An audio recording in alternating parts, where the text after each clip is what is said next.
Nicosia राज्य में दुख का माहौल था। राजा की बीमारी ठीक ही नहीं हो रही थी। दिन प्रतिदिन उनकी हालत बिगड़ती जा रही थी। राजा की इच्छानुसार उनकी इकलौती संतान राजकुमारी जैस्मीन को बुलवाया गया। जैस्मीन को राजा ने कहा, जैस्मीन, मेरी बच्ची, मेरे पास बहुत कम समय है। मुझसे प्रॉमिस करो कि मेरे बाद राजगद्दी बहुत अच्छे से संभालोगी और मेरे राज्य तथा प्रजा का ख्याल रखोगी। और ऐसा कहते हुए राजा की मृत्यु हो जाती है। जैस्मीन उदास हो जाती है, पर राजा से उसने प्रॉमिस किया था कि वह राज्य को संभालेगी। और फिर जैस्मीन को राजगद्दी पर बिठा दिया जाता है। जैस्मीन राज्य की बागडोर अपने हाथ में ले लेती है। उसकी नजर राज्य के हर कामकाज पर थी। अच्छा काम करने वालों को वह पुरस्कार देती और गद्दारी करने वालों को सजा। वह उन्हें शाही कारागार में डाल देती थी। लेकिन राज्य के सेनापति पीटर को यह सब अच्छा नहीं लग रहा था। उसे डर था कि एक दिन जैस्मीन उसे भी जेल में डलवा देगी, क्योंकि राजा के बीमार रहने पर उसने बहुत हेराफेरी की थी। पर अब जैस्मीन की चालाकी से वह शाही खजाना चुरा नहीं पा रहा था। वह हर वक्त सोचता रहता कि जैस्मीन को कैसे रास्ते से हटाया जाए। और फिर एक दिन वह राज्य के दौरे पर निकलता है, तो उसे रास्ते में एक लड़की दिखाई दी, जिसे देखकर वो चौंक गया। अरे, ये क्या? जैस्मीन ये यहाँ क्या कर रही है? वो भी इस हाल में? वो उसे ध्यान से देखता है। वही चेहरा, वही कदकाठी, पर कपड़े। फिर जरा हिम्मत करके वह उससे पूछता है, कौन हो तुम? लड़की कहती है, सोफी। सोफी नाम है मेरा। यही पास में ही गांव में रहती हूँ।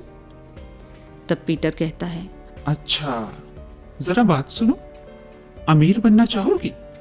सोफी कहती है, हाँ, कौन नहीं बनना चाहेगा अमीर, पर ये तो बताओ कैसे?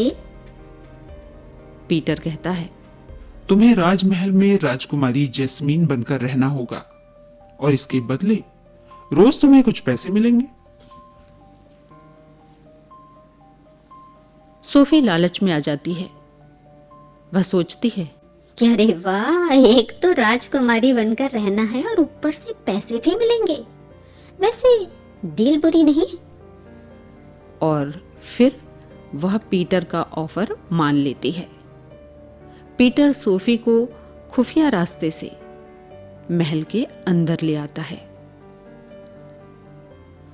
और फिर मौका पाकर जैस्मीन को किडनैप कर लेता है।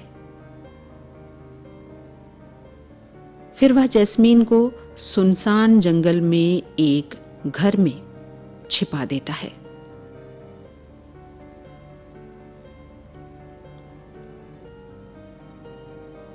और सोफी को जैस्मीन बनाकर महल में छोड़ देता है।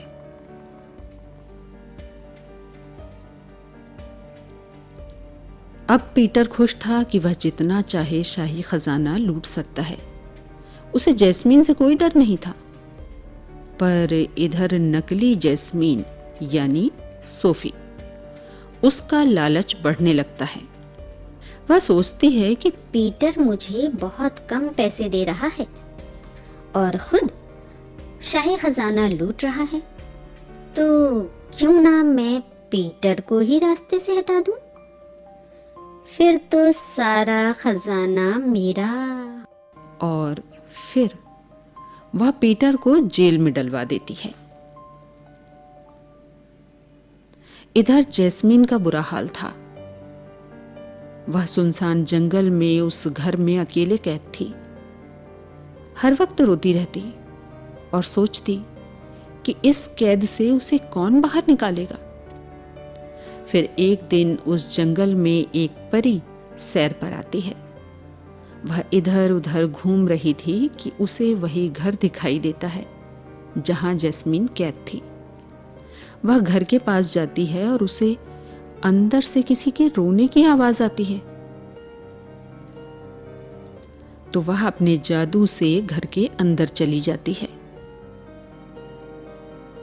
तब जैस्मीन उसे सारी बात बताती है। परी उसे समझाती है कि वो सब ठीक कर देगी। और फिर परी जैस्मीन को लेकर महल में आती है। पर ये क्या?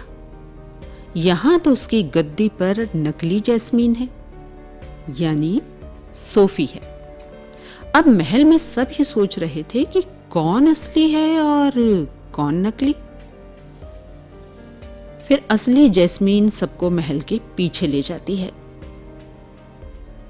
वहां एक कुंड में आग जल रही थी।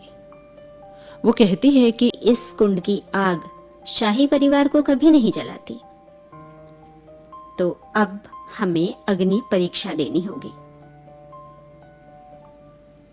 तब परी नकली जैस्मीन से कहती है, तुम पहले इस कुंड में जाओ और अपनी सच्चाई साबित करो, समझी?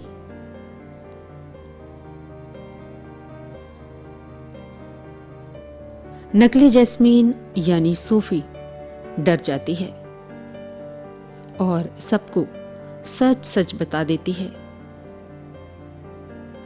और फिर असली जैस्मीन उसे भी जेल में डलवा देती है।